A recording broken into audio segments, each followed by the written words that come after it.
Hello and welcome to our news program broadcast daily from Hanoi. These are the headlines.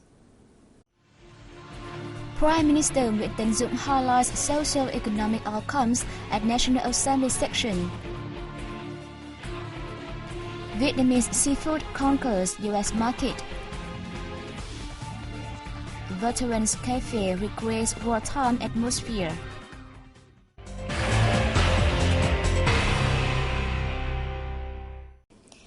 Prime Minister Nguyễn Tấn Dũng has said an economic growth of 4.73% recorded in the first 9 months of the year, inflation rate under control, and more stable macroeconomy as positive signs of sustainable development in the coming time. Dũng was delivering the government's report on socio-economic development in 2012 and tasks for next year on the first day of the fourth session of the 13th National Assembly on October 22nd. He said the economic growth is expected to reach 5.2% this year. The report stated that the government has been consistent with its goals of curbing inflation, stabilizing the macroeconomy, and implementing tighter fiscal and monetary policies. Administrative reforms continue to be implemented in a synchronous manner in terms of institution, personnel organization, administrative procedures, and public finance. External relations further developed in both width and depth. The parties' external relations were closely combined with the state and people's diplomacy, creating a favorable international environment to safeguard national sovereignty and boost international integration. The government proposed a GDP growth of about 5.5% and the consumer price index rise of around 8% for next year. The number of poor households will drop by 2% and nearly 1.6 million workers will be provided with jobs. In order to achieve the set targets, the report stressed on the need to work harder to stabilize macroeconomy and curb inflation, remove challenges to stimulate production and trading. The implementation of 3 strategic breakthroughs will be stepped up in combination with restructuring the economy and renewing the model of growth. In the report, Prime Minister Dũng also admitted the government's weaknesses and shortcomings in leadership and management.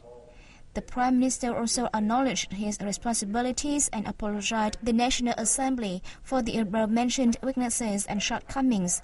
He pledged to do his utmost to rectify such problems. In the first 9 months of this year, Vietnam exported $907 million worth of seafood to the U.S. The market remains Vietnam's largest seafood consumer.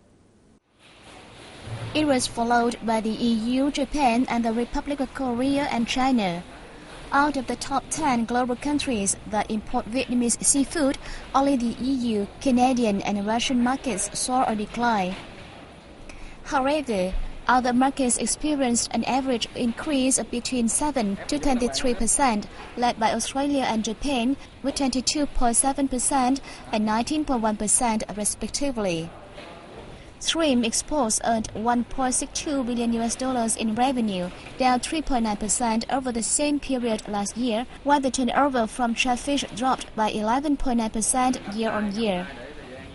According to the General Customs Office, the total amount of seafood exports in the first 9 months of this year reached $4.51 billion, an annual increase of 4.3%.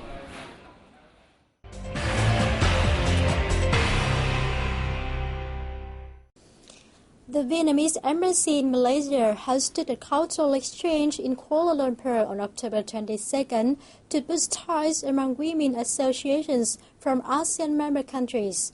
The event also aims to promote ASEAN nations and their culture.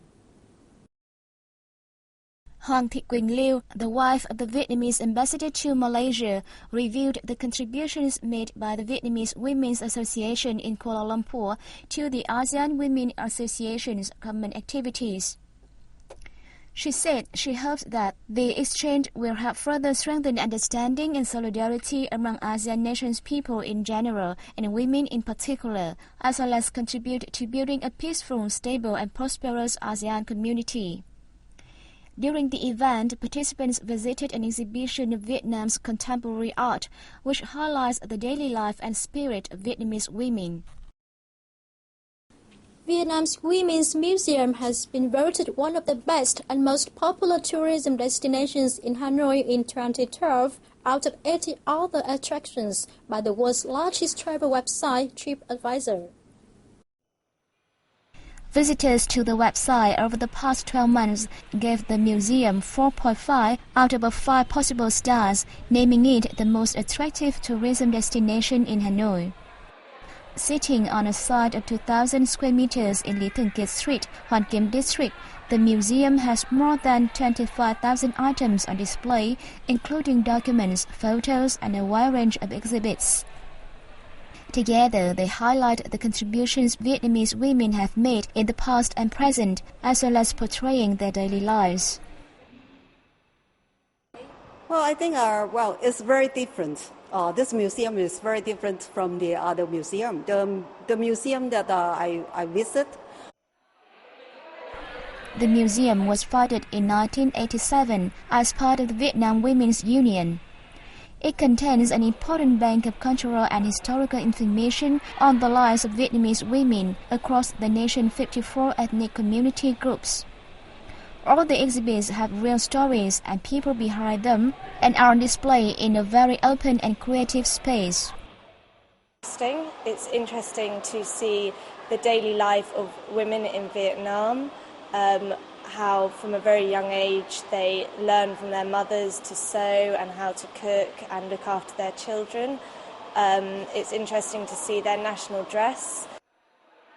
The museum is also essential for cultural exchanges with women from other nations with the goal of fostering equality, development, and peace. Lying deep in Hanoi's old quarter, the Soldiers' Coffee Shop, or Cafe Ling, at number 65 Hamburg Street, has become a familiar meeting place for many veterans who served during the country's wars of resistance. The 40 square meter coffee shop is designed as a typical tent that was commonly used in wartime, with the walls made of parachute fabric. The place is adorned with a huge variety of mementos, from soldiers' backpacks and canteens to old cartridge bands, which are used to decorate the cafe and give it its unique atmosphere.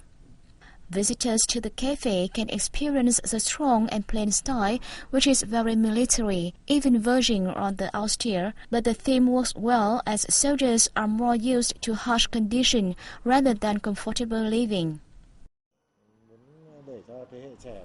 I hope that the young people who come here will have a better understanding of the conditions that the soldiers fought in during wartime and how the different kinds of the equipment were used.